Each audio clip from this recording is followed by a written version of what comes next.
Haliburton turns it over. Here comes Hart. Hart down the middle, drives inside. Blocked by Turner. What a rejection. Haliburton to Nembhard. Nembhard the drive. Count it. Pacers by 2, under 2 to play. What a turn of events. Brunson spins, layup, right hand, bag shot, he missed it. Turner the rebound. Ahead to Siakam, the drive. Goaltend.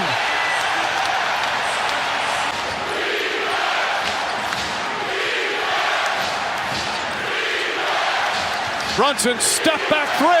Bang! Tie game with 41 seconds remaining. Here comes Haliburton. Haliburton at 3. Rebound tipped out to Nembhard. Haliburton double team. Shot clock at 4. Nembhard's got to put it up. Step back. His three-pointer. Bang! Nembhard knocks the 3 down. Timeout Knicks.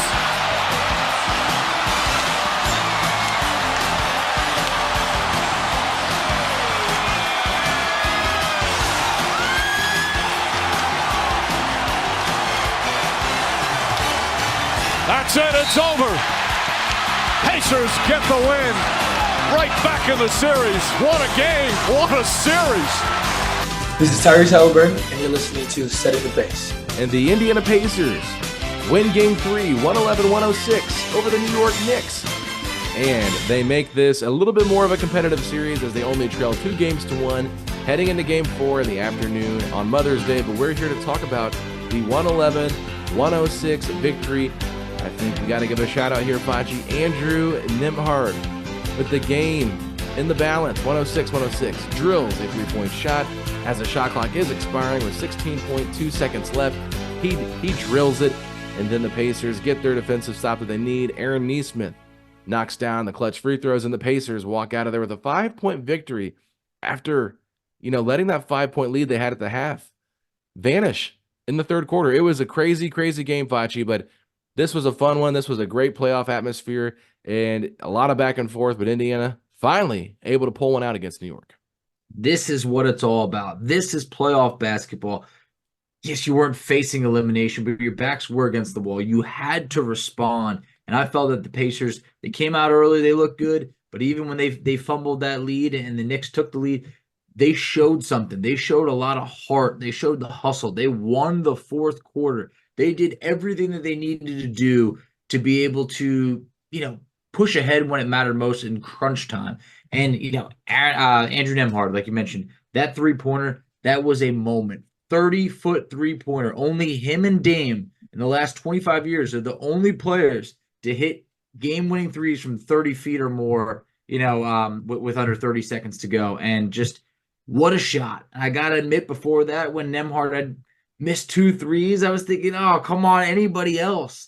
But this man showed, hey, in the moment, that's not his first game-winning 3. Obviously, years ago against the Lakers, it was last year, but against the Lakers, this man's taken some big shots. Another historic Game 3 for the Pacers in terms of game winners that we will see for years to come. Yeah, and I tweeted out earlier because Andrew Nembhard did miss a 3-point shot with 1:35 left, and then he missed another one with 1:16 left from 3. And I kept feeling like, why in every single close game it feels like the Pacers are in, does Andrew Nembhard get the ball on offense? And we've seen him at times hit some big shots, but it's one of those things. I think it's just by kind of default, like the way teams are kind of over covering the other players on the Pacers with Haliburton and Siakam and Turner. You're gonna see Nembhard kind of be the guy that gets left open, and the Knicks are trying to kind of dare Nembhard to beat them. And in this situation, it really wasn't even a dare. It was just Haliburton really had nowhere to go, kind of threw it to him last second. That was like a grenade. 4 seconds to go, deep. Like, he had to put that up, and it couldn't have worked out any better. I mean, Tyrese even said that he should have passed the ball sooner in the shot clock. It just got way too late. And then it was Brian Windhorst who asked Andrew Nembhard about the shot. He said, did you kind of fumble the basketball when you caught it and went to shoot it? He goes, yes, I did. So it wasn't even a clean look. And I like what Rick Carlisle said, because when you don't have any time to think about the shot, you just have to shoot it. It's almost easier to take that shot. than when you have that opportunity with time still on the shot clock and you're wide open to take that shot. So I just thought that was a special, special play, special moment for Andrew Nembhard. But let's just talk about the overall game here, Facci, because this is one that I think a lot of people were excited about, nervous about. You probably felt good about the Pacers winning this game just because of all the odds stacked against the New York Knicks. But the Knicks, they came out and played great this game. I mean, you can't deny how good Dante DiVincenzo was in this game. And it felt like every single time the Pacers would pull away, here would be DiVincenzo with another made three. So I just felt like the Pacers being able to kind of weather the storm of Dante DiVincenzo for the first three quarters and him not really doing much in the fourth, it did benefit them a lot. But I just felt like watching this game, it just felt like every time the Pacers were going on a little bit of a run or anytime they had any momentum, here came DiVincenzo doing his thing. He was so good. I felt if the Pacers gave him an inch, that was all he needed. He had 17 points in the third quarter, and I felt like that was everything that erased the Pacers' lead and really put the Knicks up. And I just went, wow. I mean, what could you do? It's just he's hitting pretty much what felt like he wasn't missing. Period. Any shot seemed like a good shot to DiVincenzo. But like you said, just 2 points in the fourth quarter. That was huge. And I know we're kind of, I guess, glancing over the rest of DiVincenzo, but one thing that I got to give you your flowers about is you mentioned last game, put Aaron Nesmith on Jalen Brunson. That is something we saw early, and Brunson struggled with that matchup. At one point in the first half, he was 2 of 9 against Aaron Nesmith. And Jalen Brunson, if you look at the box score, he might have finished the game with 26 points, but 26 points on 26 shots is not the type of Jalen Brunson that we've seen. I thought that Indiana did a much better job defensively against Brunson, and Aaron Nesmith's one of those guys that deserves those flowers tonight. He was great. He really was great. I mean, the fact that you make Brunson he only scored 26 points, which is not the Jalen Brunson we've been accustomed to seeing in the first two games. And then you see that it took him 26 shots to get there. So the efficiency was down for Brunson. And we know that Brunson came into this game a little bit hobbled on his foot. He left early once again in the first quarter, came back and played, and he did not look, like himself in game one, maybe before he got hurt in game two. So you can definitely tell he was a little bit ginger on that foot, but still, like, he had some big moments. And one of the things that Jalen Brunson is very good at is trying to get fouls called for him. And the foul baiting is a real thing. I won't say that he's necessarily the biggest flopper, but he does bait for fouls quite a bit. And it's a lot easier to get those calls at home than it is on the road. I think that's just what we've seen throughout the history of really just the playoffs in general. It's just you rarely see a lot of players get those calls on the road. It's very seldom you see that, but you get more of those kind of calls at home. And so Jalen Brunson, he tried different times to really work his way to get some fouls, and he did get some. But overall, you just got to love the physicality that Nesmith played with. And that's the biggest difference between him and Nembhard. Like, Nembhard can maybe bring that physicality at the point of attack, but you're also adding a couple more inches defensively with Nesmith. And I think he's just a little bit quicker too at times. And the herky-jerkiness of Jalen Brunson is very difficult to guard. But I'll just say this, Aaron Nesmith being able to do that without fouling, after that's been one of the things that he struggled with the most, that's where you have to really applaud him for just playing great defense for all those minutes he was out there and not getting himself in foul trouble.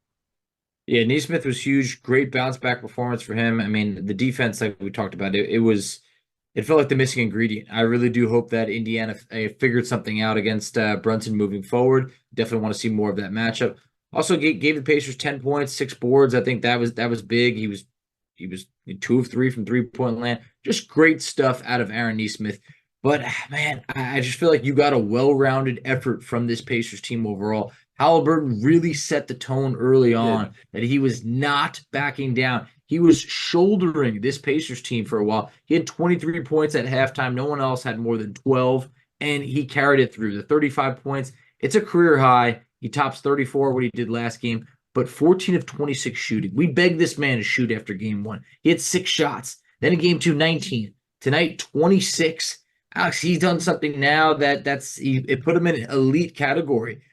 He is now back-to-back games with 34 or more points and 6 made threes. That's something that has only been done by Steph Curry, Donovan Mitchell, James Harden, and Dame. We are seeing the guy that we know is our franchise player. And yeah, I know he didn't take the big shot tonight, but he did what he does best, and he found the guy that could make that shot in Andrew Nembhard. And that assist on a night where Haliburton was definitely looking for a shot more.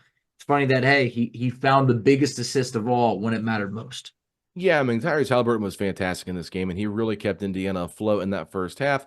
Because look, the starters were fine in the first half; they were okay, but the bench really struggled, and they only scored a total of 14 points in this game after dropping 40 in back-to-back games in games 1 and games 2. So you kind of felt like maybe that might regress a little bit, that water might find its level. I didn't think it would regress all the way to just 14 points from your bench. But that means your starters have to step up because they had not really stepped up in games 1 and games 2. And that's why every game is different. But I will say this, Tyrese Haliburton, there was one play there in the fourth quarter where he was just determined to get to the basket. And he gets an and one, but he falls awkwardly and he got up gingerly. And they asked him about it postgame. Bob Kravitz did. He said, I saw you limping in here to the score, or, to the podium. What's going on? And he said, well, I'm not making any excuses. They're hurt. Everybody's going through injuries. He said, but I twisted my ankle on that play, and then I landed on my tailbone. So he's already been dealing with the bad back. Now he's got a little bit of a tailbone injury, a twisted ankle, and he's still trying to, navigate the hamstring injury and the limitations that's still putting on him as well. So he jokingly said, my whole entire body hurts, but it's no excuse, and he's got to be ready to go for game 4. And hopefully with a day off and some treatment, he'll be able to get that, taken care of where it's not hurting as bad and he can play through the pain a little bit more. But I just got to say this, like, Tyrese Haliburton kind of showed a more gritty side of himself tonight than we've seen before.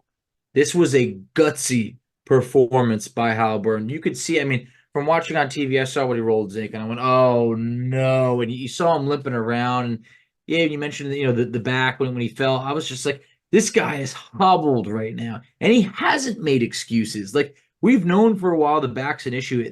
It shocked us against the Bucks when all of a sudden he said he might not have even been able to play, and then he goes on and has a good game. The man's clearly hurt. And yes, this series has been physical. And if you're still playing basketball right now towards the middle of May, I think you're probably pretty beat up too. I think that when DiVincenzo hit the ground, he wasn't the same player afterwards. We've already seen OG, leave, and we don't know if he's returning this series. Brunson's playing hurt. It's just like there's a lot going on. And I think that Tyrese, though, like, he showed something tonight of, like, I think gutsy, gritty. That's the word to describe it, because he could have disappeared, but he had 7 points in that fourth quarter. And the Pacers honestly needed every single one of them. I felt like this was a game that I want to say he had about 1 assist at halftime. It didn't look like him at all in terms of, like, Haliburton is really seeking out a shot, but that's what the Pacers needed. They needed every point that they could get out of him. And I felt like tonight he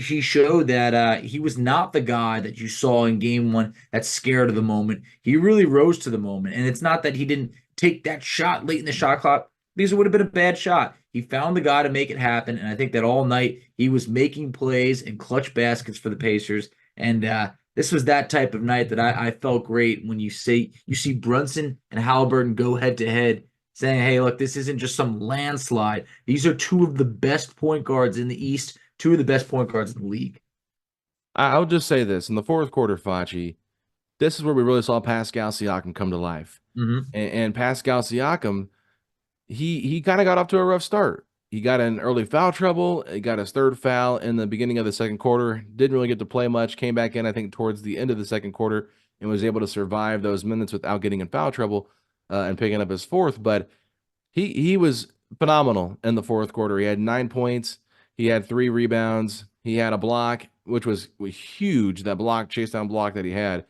But he also went 5 of 7 from the free throw line. And I know that sounds like a far cry from great, but when you've seen the numbers, 38% is what he's been shooting from the free throw line the last 6 playoff games.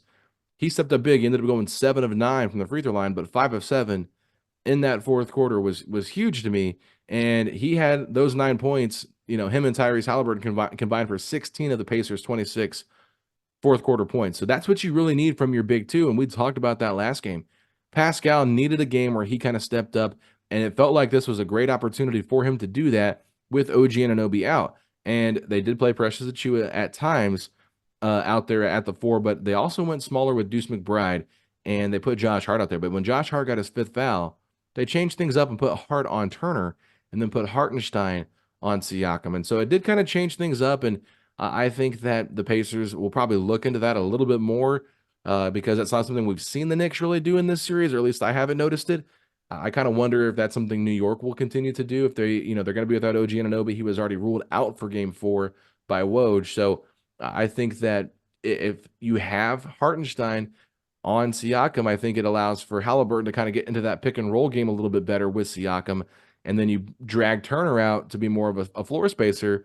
But, if Josh Hart's going to be guarding Siakam, I think there's a size advantage. And we saw multiple times in this game where Siakam can make Josh Hart pay.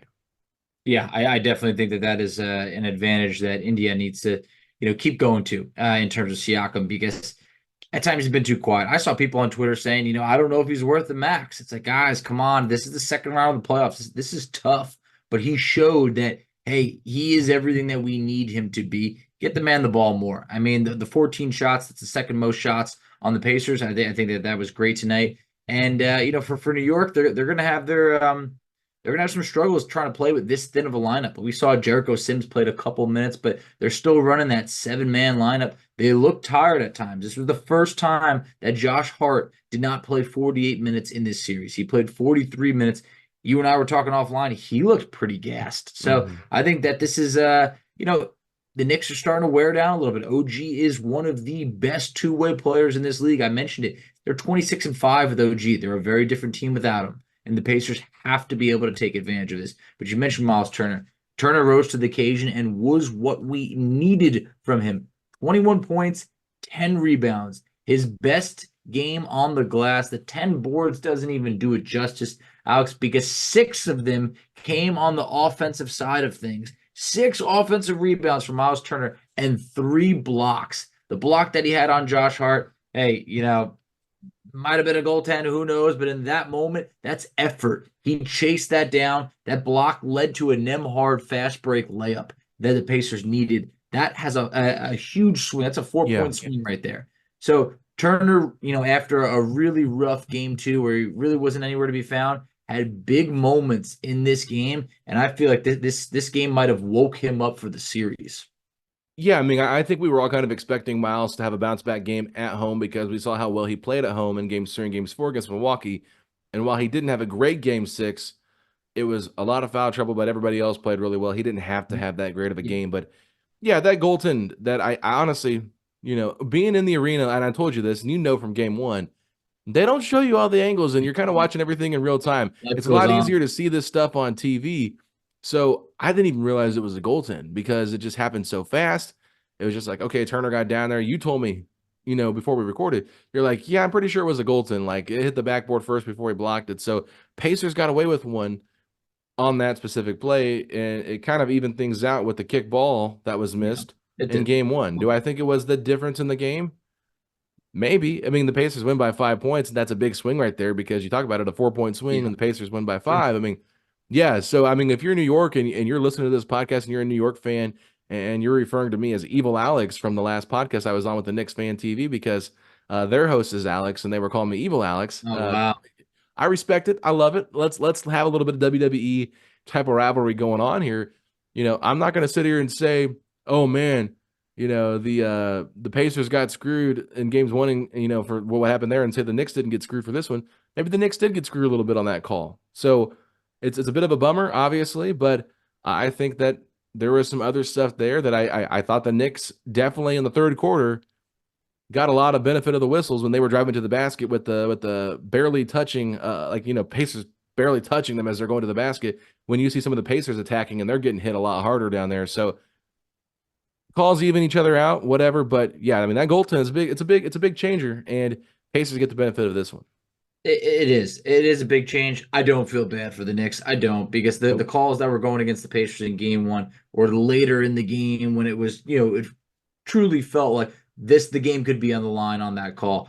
Look, watching from TV, I think the Pacers definitely had a better whistle today. They did. I don't know if the conversation, the memo that Carlisle sent out to the league, I don't know if that worked or whatever it was, but I think the officiating was kind of poor on both ends. I definitely had Knicks fans texting me, probably acting like how we were after Games 1 and 2. Like, oh, wow, now maybe it's our turn to file a complaint. the refs were awful. They gave you this game. I heard it all. I'm sure we're gonna hear it in the YouTube comments. Look, I'll be the first one to say, yeah, there was some questionable calls tonight as well. There's been questionable calls all series. At this point, I'm not gonna apologize for it because both teams have been on the other end of them. So It is what it is. But I think that at this point, Indiana showed something tonight. The one thing that I really want to compliment them on is like at the last two games, the Knicks in the fourth quarter, they had 6 offensive rebounds in game 1, 7 offensive rebounds in game 2 in the fourth quarter. It was huge. They wanted it more. That was not the case tonight for the Pacers. They crashed the offensive glass late, back-breaking offensive rebounds. Even if it didn't lead to baskets, it kept the possessions going. And I just feel like in the fourth quarter, Alex, there was a stretch where Deuce McBride hit a shot. I want to say it was about the 9-minute and 45-second mark of the fourth quarter. Indiana managed to hold the Knicks without a field goal for about 6 minutes of gameplay. Okay, Here's what it was. So at the 9:46-minute mark, Deuce McBride hits a 3. The Knicks go up 98 to 89. Yeah. At this point, the Pacers could have rolled over and died. I know I looked at it, I went, oh my God, not again. The Pacers managed to hold the Knicks without a field goal, just one free throw from the 9-minute and 46-second mark to the 3-minute and 53-second mark of the fourth quarter. It was when they really stood up and played defense for, I thought, the best quarter all series and held the Knicks to 16 points in that fourth quarter. Mm-hmm. Yeah, I mean, and it was nice to see because if you go back and look at what happened in the third quarter, Indiana got out to an 11-point lead in the third quarter, 77 to 66. And I thought to myself, okay, they've kind of weathered the storm. They're up big with about 7.5 minutes left to go after Pascal had made that shot. And it felt like, okay, things are going pretty well for the Pacers. They just got to maintain this double-digit lead, get out of here with a win. And then all of a sudden, the remaining 7.5 minutes, the Knicks outscore Indiana 24 to 8. That's a 16-point differential. You talk about that, 16 points is all they scored there in the fourth quarter. I think that's a little bit interesting. So I do think that New York looked a little bit tired in the fourth quarter. We talked about that. You could see it on the shot attempts at the free throw line from Brunson. He front rimmed a few of those, and that's just not like him. No. So I think that you see that. DiVincenzo, I think the 1-3 that he missed, I think he airballed one. He did. And so you kind of just see it like over time. Like there was even a play, I think, when Hartenstein came up hobbling, looked like he almost like had a muscle cramp or something. And I'm not trying to sit here and say Tibb shouldn't play these guys 43 minutes or whatever he's playing them because that's what he feels like he has to do. But I will say this, you could just kind of tell that they were looking a little bit more tired, and there's going to be less time to recover because this is an early tip-off on Sunday. So DiVincenzo looked like he was kind of hobbling around after he ended up getting that call reversed on that and one that he had when they reversed the call on Nesmith, and he was able to like go nuts in the third quarter and just absolutely obliterate Indiana during that run. But with him dealing with that, with Brunson dealing with the hobbled foot, if Hartenstein's gonna start cramping up because he's playing so many minutes and they got to go play Jericho Sims more minutes, I don't really know. The line, the bench is getting very thin for New York. Very. So it's one of those things where Indiana kind of has to continue to play their style, Facci, and they have to play fast, which I think this was a little bit slower of a pace because much more low scoring. 111-106 is much more in the ballpark of where New York probably would like the pace to be at a little bit, but it was just a lot of not making shots there for stretches in the fourth quarter. But I just think that if Indiana continues to play their pace and they continue to play their 9-man rotation, they're more likely not going to be the team that's wearing out at the end of fourth quarters in these close games. But I'll be surprised if New York ever just dies because this is one of the most resilient teams I've seen all playoff season. Very, very resilient. They deserve their credit. And look, let's also admit this. I mean, New York was playing without OG, Julius, Bojan, Mitchell Robinson. They were without a lot of guys. They gave the Pacers everything they could handle and more. And I know that's the Knicks' easy excuse. I've already heard it from people. Great, you beat about a third of our roster. It's like, okay, we played who we could play. That's what it is at this point. The Pacers have to give their best effort against whoever is out there. Knicks fought tonight. They did. But when you're talking about fighting, This Pacers team had 3 more offensive rebounds in this game, and they needed every single one of them because those 3 offensive rebounds came in the final minute and 30 seconds of this game. The Pacers had 9 more shots taken in this game. They needed just about every single one of them, and 3 less turnovers. I thought it was one of those where who's going to turn the ball over the least? Who's going to grab that offensive rebound when you need it most? In games 1 and 2, that was definitely the Knicks.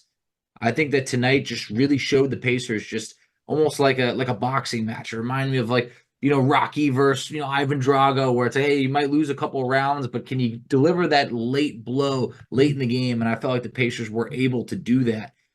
So I have a different feeling right now. I really do think with OG already ruled out and the Knicks already hobbled, that early start time that you mentioned, I feel good about the Pacers being able to take game 4 in Indiana. New York not having their crowd was a big difference in this game. You saw it early. They fed off of their crowd. If the Knicks had a block in game 1 or 2, just the crowd erupted, and I think that it would lead to a fast break, and the Knicks had this sort of swag to them. They didn't have that at all in game 3, and I felt like the Pacers were the ones that were really benefiting from the crowd. And I think that, hey, if everybody can show up once again and the Pacers can win game 4, anything can happen at that point because I don't think OG is coming back. And you could see the Knicks. They're going to power through it. This is not the same Knicks team that you're going to be running to in game 1. These guys are exhausted right now. Yeah, I definitely think they're going to be exhausted, but like I just said, they're so resilient. I'm never going to count them out. No. Let's talk about this for a second. Alec Burks comes in and drops 14 points off the bench. This is a guy that Tibbs does not really trust, but he drops 14 points. The Pacers bench scored 14 points total. So Alec Burks matched the Pacers bench, and they also got a combined 10 more points from their bench between McBride and Jericho Sims. So you got to look at what the Knicks were able to do bench-wise and say, man, the story of this game was the starters, the big 3 for Indiana, outlasted the big 3 of New York. And to me, it was they had the big 2 of Brunson and DiVincenzo, but nobody really stepped up to be that number 3. Like if Alec Burks is the big 3 for the Knicks in this game with his 14 points, that's not what you want. I mean, Josh Hart was very good on the glass, like you mentioned. I think he finished with 17 rebounds in this game. 18 rebounds for Josh Hart. Want to know the interesting fact? 0 on the offensive glass. Interesting. That's big. That is a little bit surprising. I thought he had a couple, but maybe it's just in the flow of the game, it didn't happen that way. But regardless, I just think with the way Miles played, the way Pascal played, and the way Tyrese really just put this team on his back and made some very, very big shots. Like, we are kind of underselling the impact that Tyrese Haliburton had on this game. He was able to get wherever he wanted to get to, really, on the drives. We saw him getting to the rim more than he has been. Shot a lot of threes. I liked his new hairstyle. Did you notice the new hairstyle tonight? No, I did. Hey, respect. Yeah. Looking fresh out there. I mean, you got to get fresh for game 3, and he did. Back home, baby. And I liked the outfit. It wasn't crazy. It was all business tonight for Tyrese. And the chirping with DiVincenzo, both players wearing number 0, going back and forth with one another, and they both put up 30-some points. It's really impressive. It was really a fun environment to be in, even though you just felt like your heartstrings are being pulled every which direction because of how intense this game was. But you just got to give a lot of praise to Haliburton and the way he kind of willed his way to get his team where they needed to get to, and then kind of using Siakam as that number 2 option with him down the stretch. And then the last thing I'll say before you can respond to this is just Miles Turner kind of setting that tone early in the third quarter. I know that Indiana ended up having a rough third quarter, the final 7.5 minutes, like I mentioned, but Turner having I think it was 4 points early, then he had a big dunk in the third quarter as well, ended up costing, the Knicks to use some early timeouts in that quarter. It made an impact on this game. So Turner getting going a little bit, just those big 3 to me were huge, and they all stepped up offensively for the Pacers. This is what the Pacers are capable of. Yeah, that big 3 was huge tonight. It's what you feel that if the Pacers are playing to their strength, if those 3 guys have it going, we're a really hard team to beat. And I feel like they haven't had it going at the same time. In game 1, it was Turner that was great, but Haliburton was nowhere to be found. And game 2, I feel like Haliburton was great. Turner was really off, and Siakam was just in the middle. They played to their strengths tonight. They were extremely efficient. Haliburton, 14 of 16, 14 of 26, Turner, 7 of 13, and Siakam, 9 of 14 from the field. That's just really efficient basketball for those three. Going back to your point about Alec Burks, 14 points, 13 of them came in the second quarter where he was their leading scorer at halftime. I mean, I couldn't imagine that. So I think we survived the Alec Burks game. But I think when you mentioned the bench before of how rough they were, that run that you talked about that the Knicks went on, what would you say? It was like a 24-8 run or something? 24-8 run, yeah. 24-8 run. That was with a large chunk of the bench being in. I think the Pacers had that 77 to whatever you said it was, 68 lead or anything of that sort. 77-66. They were up 11. 77 to 66 lead. That lead disappeared and ended up being 90 to 85 by the end of the third quarter. And a lot of that happened with McConnell and Obi Toppin in the game. I felt like those guys just didn't really have it tonight. McConnell had 10 points and 12 assists last game. Tonight, just 1 assist for TJ McConnell and 1 turnover. That is so rare. That rarely happens for TJ McConnell. Always protects the ball, but always has a good amount of assists. He was 3 of 10 tonight. So it's good to know that, hey, the starters were able to shoulder the load. Your best players were able to deliver tonight. And on a game where Andrew Nembhard had 0 points going into just about the final 2 minutes, his 5 points that he scored in the final 2 minutes were huge. Mm-hmm. So I think this is a win that the team can rally around, because every guy had to do their part tonight. And I feel like for the starters, at least, every guy did do their part. And I think they should be going into game 4 saying, why can't we tie this up? Because I don't want to say the boys are back right now, but I'm telling you, it feels like night and day for me compared to the last episode we did. Well, yeah, definitely. I mean, the last episode we did, the Pacers got their butt kicked after having a 10-point lead, and they just looked absolutely disgusting in that second half. And Tyrese Haliburton alluded to it. He said, yeah, the first 2 halves in games 1 and games 2, we really came out, but in the second half, we just got completely outplayed. And he said we still struggle with our third quarters and things like that. So I'll just say this: when you see a bench team, the Pacers with their bench, have the kind of success they had in the Garden for games 1 and games 2, I had a feeling that things might be a little bit reversed in game 3, only because it's hard to replicate that for multiple games, how well they played. And then number 2, New York's going to take that personal. They're going to say, okay, what are they doing that is allowing them to get so comfortable when they come into the game? And I think they're like, we're not going to let McConnell get to the spots he wants to get to.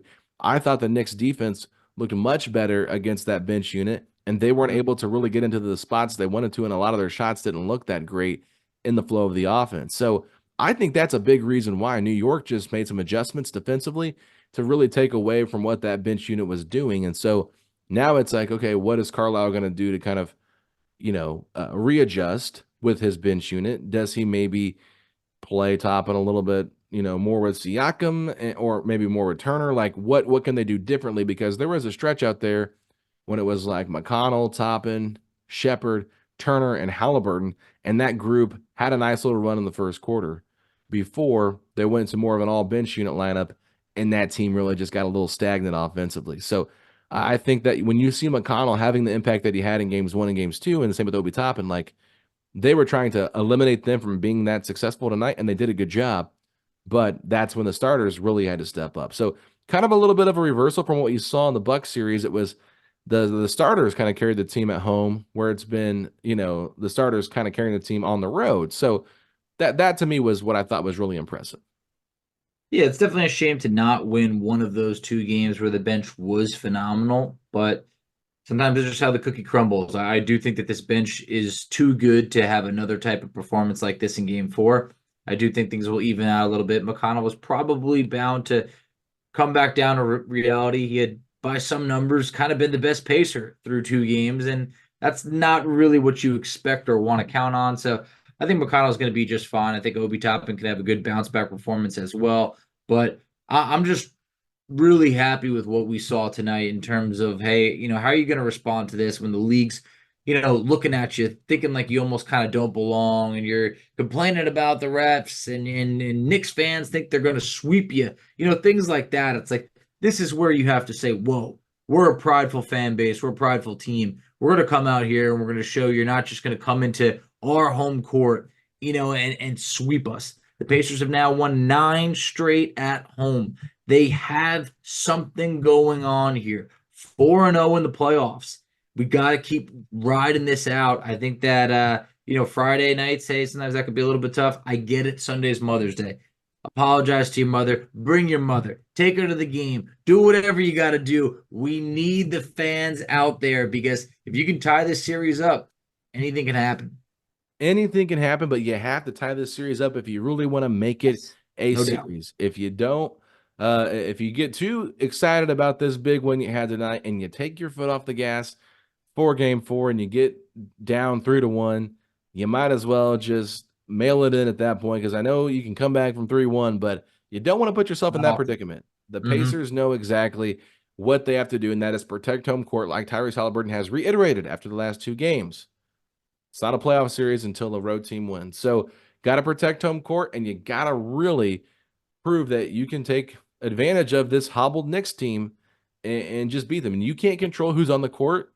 That's just the way it crumbles. And I will not lie, Facci, after we saw, big-time missed shots by Brunson in this game and the Pacers come down and Siakam hitting free throws, I'm sitting next to Jimmy Cook of 107.5 The Fan at the game tonight, and I looked at him and I said, the basketball gods are with us. The basketball gods, they want the Pacers to win. I was doing my very best Jerry Seinfeld impersonation. That's great. I love it. And I said, not the Knicks, not the Garden. It's Indiana, baby, And he was getting a kick out of it. But you talk about it. The Pacers haven't lost a home game since March 18th. They haven't lost when I've been in the arena for the playoff games, and they haven't lost when I've worn my lucky socks. So, keep wearing them. Don't wash them. We need them. Well, I wash them every time I wear them, and I don't put them on. I do my normal cycle. I put them in the wash that load. If they're clean, I wear them for the game. If there's a game tonight, if they're not clean, I don't wear them. So I'm not going to be superstitious about it and be like, oh, I got to put them back on so they can win. I'm just going to do my normal routine, and if they win, they win. If they're washed, I'll put them on, and they hopefully they'll pull it out.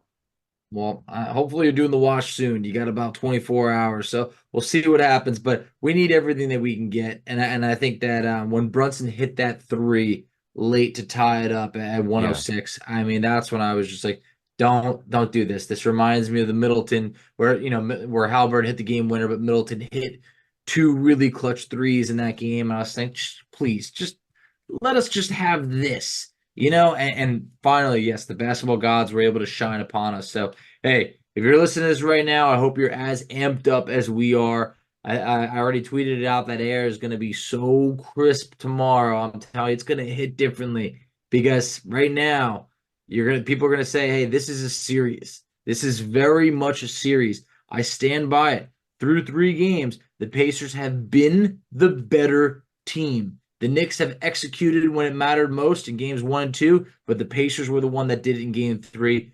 Whoever can do it in game 4, it's going to tell a lot, but by no means is Indiana backing down anytime soon.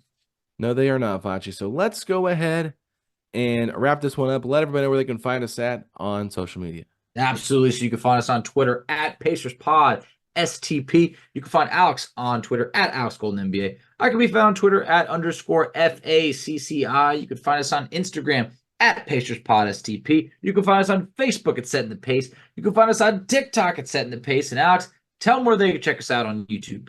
Ladies and gentlemen, go to youtube.com/Setting the Pace, a Pacers podcast, and make sure you guys check out all of our video content there. And if you want to hear us on the audio platforms, wherever you get your podcast, check that out. And leave us a 5-star rating and review. It definitely helps us out. And if you're on the YouTube channel, please leave some comments in the video, and we will try to reply to those at the time that we can. I know it's been a very busy week and a very busy weekend with Mother's Day, so leave them in there. We'll try to get to them if we can and check on those comments. But don't forget, we do have merch still available. If you'd like to buy some Setting the Pace merchandise, all of that is still out there. Did not make a Pacers Knicks playoff shirt, but hey, if they beat the Knicks in this playoff series, we will get one that talks about beating the Knicks, and that'll be fun. So with that being said, Facci, if you're hoping the Pacers can make all their mothers proud on Sunday and get a victory to make this 2-2, then hit me with those 3 words. Let's go, Pacers.